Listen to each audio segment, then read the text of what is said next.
Did you know that in parts of medieval Europe, it was believed that if a midwife whispered a secret charm over a newborn's ear, the child would be protected from the devil for life? Such small whispered superstitions carried enormous weight, for in the medieval world, childbirth was not only a moment of joy, but also a shadowed threshold between life and death. As you listen now, let us drift slowly into that world. A world where candles flickered dimly against rough wooden beams, where the air smelled faintly of herbs drying on a rafter, and where a midwife, weary but steadfast, carried the weight of many lives upon her shoulders. You are such a midwife. The night is long, and a knock at your door pulls you from uneasy sleep. A messenger from the village stands in the rain, his voice hushed and urgent. A woman is in labor, and she is struggling. You wrap your cloak tightly, gather your satchel of herbs, cloth, and charms, and step out into the night. The mud clings to your shoes. The path is dark. You walk quickly, but you know that time is uncertain. The fate of mother and child lies as much in prayer as in your hands. When you arrive, the room is small, crowded, and tense. The air is thick with the sweat of labor, the murmurs of family, the clatter of a kettle set upon the fire. You kneel beside the woman, whisper words of comfort, and place your hands where generations of women before you have placed theirs. There are no instruments of steel, no learned physicians in long robes. There is only you, your memory of past births, your bundle of herbs, and the fragile hope that skill, prayer, and fortune will be enough. Hours pass. The cries of the mother rise and fall, each contraction like a wave against rock. You prepare a poultice, recite a whispered blessing, and try to ease her pain. But in truth, you know that every birth is a gamble. Some nights end with laughter, the relief of cries from both mother and child. Other nights end in silence, a silence heavy enough to follow you for years. And still, the village depends on you.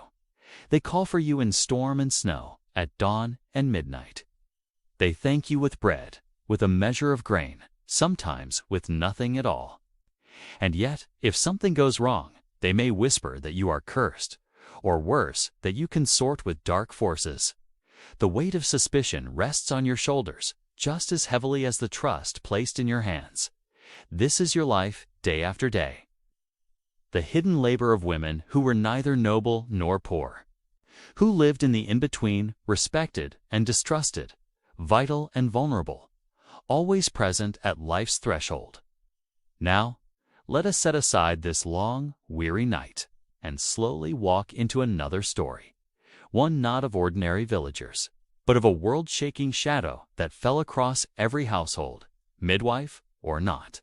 It may surprise you to learn that when the plague first arrived in Europe, many believed it floated through the air as a poisonous mist, a corruption sent by the heavens or by demons lurking unseen. For a midwife whose task was to guard the fragile boundary of birth, such a sickness was a shadow far darker than any night's work. Imagine again you in that role. You have delivered many children, some with joy, others with sorrow. But now the rules of life and death seem to have changed. You hear rumors carried from distant towns.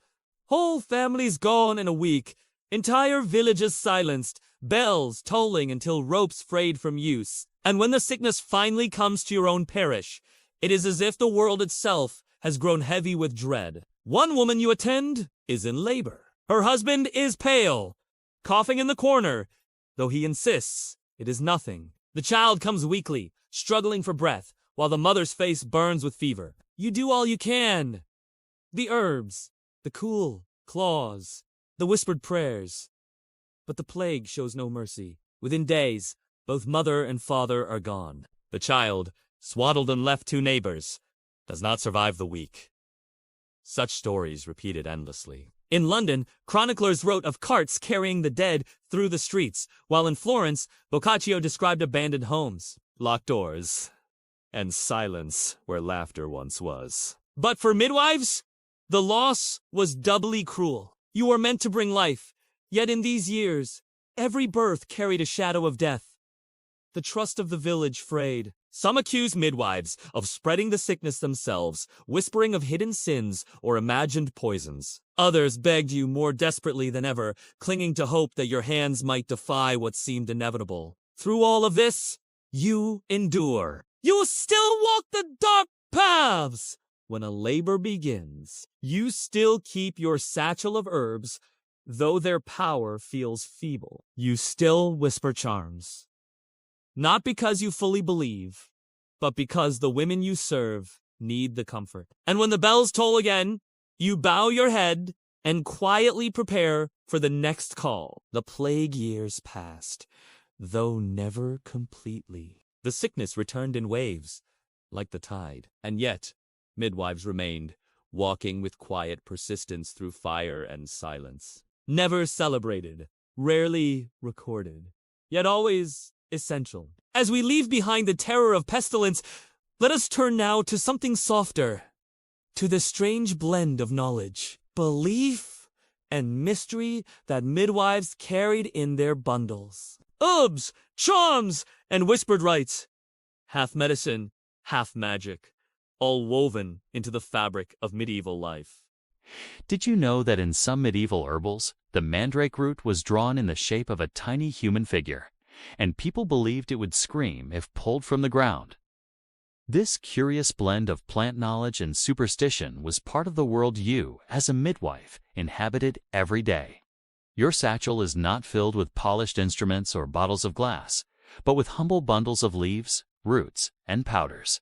Some are gathered from hedgerows: chamomile for soothing, fennel for milk, rue for protection. Others are purchased at the market: saffron, expensive and rare, or cinnamon, brought from far away by merchants. Each herb carries both a practical purpose and a hidden meaning. When you steep a sprig of sage in hot water, it is not only for easing pain, but also for guarding against evil. When you place rosemary beneath a pillow, it is not only to calm restless sleep, but to shield against wandering spirits. Medicine and magic are not separate here. They are intertwined, like the roots of two trees grown close together.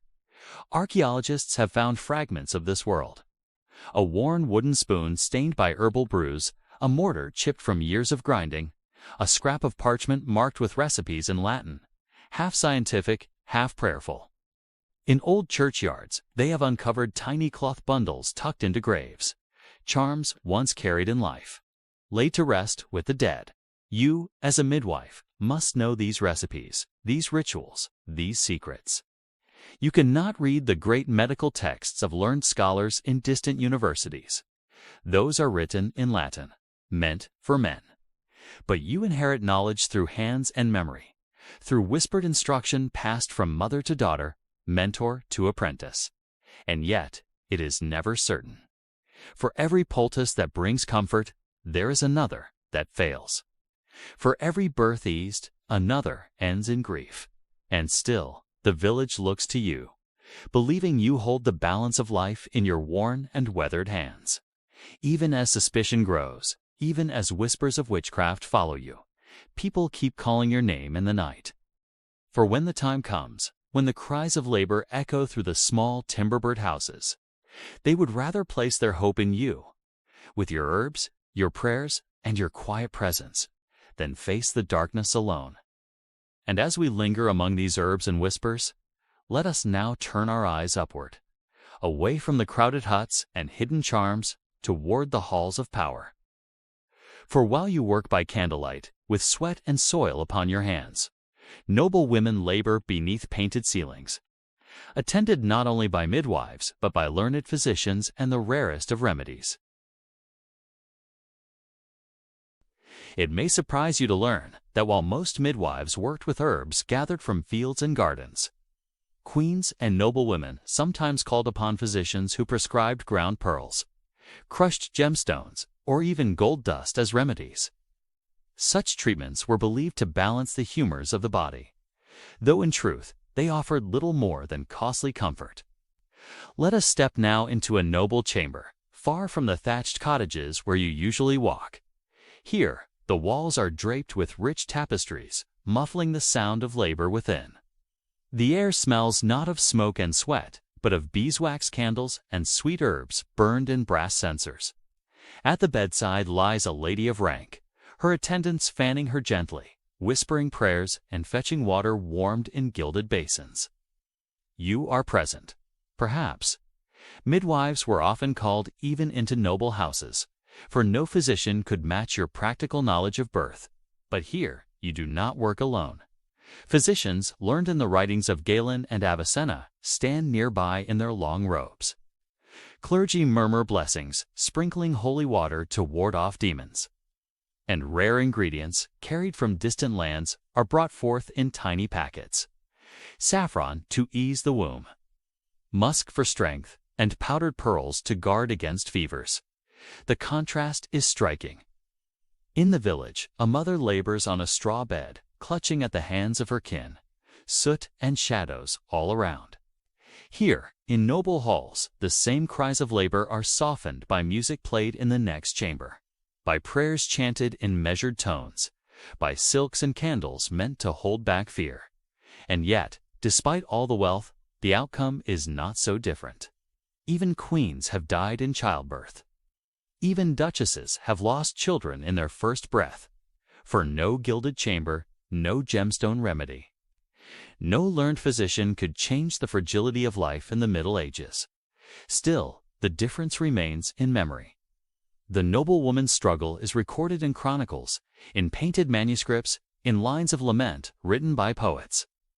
The peasant woman's struggle is remembered only in silence, in the fading whispers of a midwife who walked home in the dawn, weary and unthanked.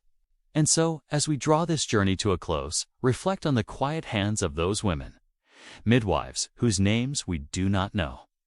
They carried bundles of herbs, whispered charms, endured suspicion, and bore witness to countless births and countless deaths. They walked between fields and cottages, between sickness and health, between suspicion and trust. Neither noble nor poor, but always present. The forgotten guardians of life's first threshold. Rest now with that thought, of quiet footsteps on a muddy path, of a satchel of herbs swaying at the side of a woman who, in the darkness of the Middle Ages, kept watch where life began. May the echoes of her work carry you gently toward your own rest, in silence, in calm, and in peace.